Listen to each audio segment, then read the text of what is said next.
দুর্নীতিটা ঢাকতেই কি হ্যাঁ, তাছাড়া আর কি, নিশ্চয়ই এই যে দুর্নীতি মানুষের কাছে আর বলার কিছু নেই, তাই তাদেরকে আবার এখন লোভ দেখানো হচ্ছে যে তোমাদের এই ভাতা নিয়ে তোমরা ভোটটা আবার দাও, আবার এই যে ভোটটা পেয়ে যাবে, আবার চতুর্থবারের জন্য যদি মানুষ যদি ভুল করে আবার যদি তাদেরকে সুযোগ দেয়, তাহলে পশ্চিম বাংলাটাই শেষ হয়ে যাবে, উঠে যাবে, পশ্চিম বাংলাটার আর কিছু অস্তিত্ব থাকবে না। জানি না, ওনাদের বিষয় নিয়ে বলবো না। আমরা মালদাতে প্রার্থী দেবো। কালকে আমি রাত্রি 8:30 আমি প্রথমে করণদিঘি গৌতম পাল, যেখানে টিএমসির এমএলএ, সেখানে একটা মিটিং করেছি 6টায়। ওখান থেকে বিহার হয়ে আমি মালতীপুরে ঢুকেছি, যেখানে আব্দুর রহিম বক্সি, বিখ্যাত নেতা, বড় বড় ডায়লগ তিনি মারেন মালদার জন্য। তো সেই জায়গাতে রাত্রি 8:30-তে হাজার হাজার লোক আমার জন্য ওয়েট করছিল, সেখানে মিটিং করেছি।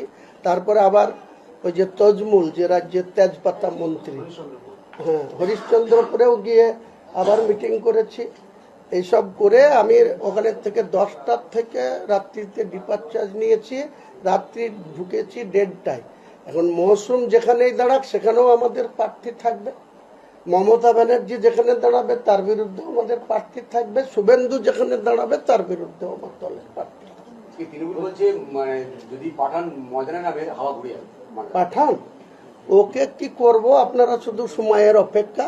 আর যদি পাঠানের এত ক্ষমতা থাকে, আমি বলবো টিএমসি তো অনেক ক্যান্ডিডেট মুর্শিদাবাদের টিকিট পাচ্ছে না আইপ্যাকের সুপারিশে, তো একটা জায়গাতে টেস্টিং করুক না, পাঠানকে একটা দাঁড় করা, আমার বিরুদ্ধে দাঁড় করা রেজিনগরে, কেমন পাঠান, ওকে একবারে শেষ করে দিয়ে ছাড়বো রাজনীতি একদম।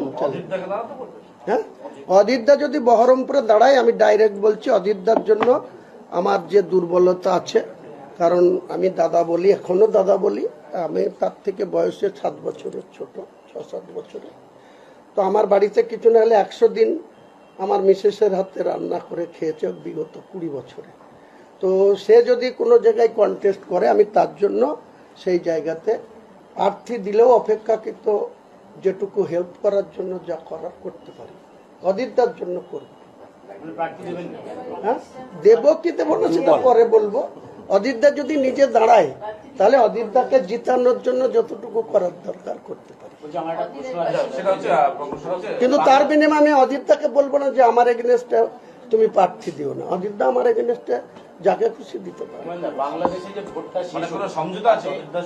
না, কোনো সমঝোতা নাই, এটা কৃতজ্ঞতা বোধ, মনের আন্তরিকতা।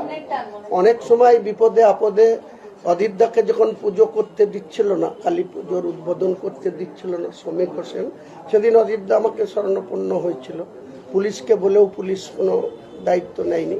তো আমাকে বলেছিল, আমি বললাম ঠিক আছে দাদা, তুমি কোন টাইমে করবা, আমি দাঁড়িয়ে থাকবো, তুমি করবা, কে তোমাকে আটকাবে, করে দিয়েছিলাম। তো এসবটা আছে আমার। সেই ভোটের যা রিপোর্ট দেখা যাচ্ছে, তাতে পশ্চিমবঙ্গে যে বর্ডার এলাকাগুলো রয়েছে সেখান থেকে, মানে ওপার থেকে জামাতরা প্রচুর ভোট পেয়েছে। এপারে সব থেকে বেশি সমস্যা হচ্ছে জমি জল, পশ্চিমবঙ্গ সরকার জমি দিচ্ছে না, কাঁটাতার দেওয়া যাচ্ছে। আপনারা কি সিঁদুরে মেঘ দেখছেন পশ্চিমবঙ্গের ভোটে জামাতদের ইনফ্লুয়েন্স, তাদের আশা, বাংলায় গন্ডগোল পাকানো? এসব কিচ্ছু হবে না। পশ্চিম বাংলার মানুষ আর বাংলাদেশের মানুষের মধ্যে আকাশ পাতাল পার্থক্য। আমরা অনেক কিছু বলি, বাংলাদেশ সম্বন্ধে অনেক অপব্যাখ্যা করি, আর ওনারা তো আবার অনেক কিছু আস্ফালন করেন, যে ওই চিকেন লেগ দখল করে নেব, কলকাতা দখল করে নেব। বাংলাদেশ আমাদের কাছে, আমাদের ভারতবর্ষের সামরিক শক্তির কাছে তেজপাতার থেকেও কম কিছু বলা যেতে পারে। ওসব একদম ভকাস কথাবার্তা। আপনি কি বাংলাদেশে জমি না দেওয়ার জন্য রাজনীতি, কারণ বিজেপিকেও রাজনীতি করতে হবে আর তৃণমূলকেও রাজনীতি করতে হবে, তা নাহলে যদি বর্ডারটাকে সুরক্ষিত রাখা যায় তো আমাদের সকলেরই তো মঙ্গল। এটা কেন করে না?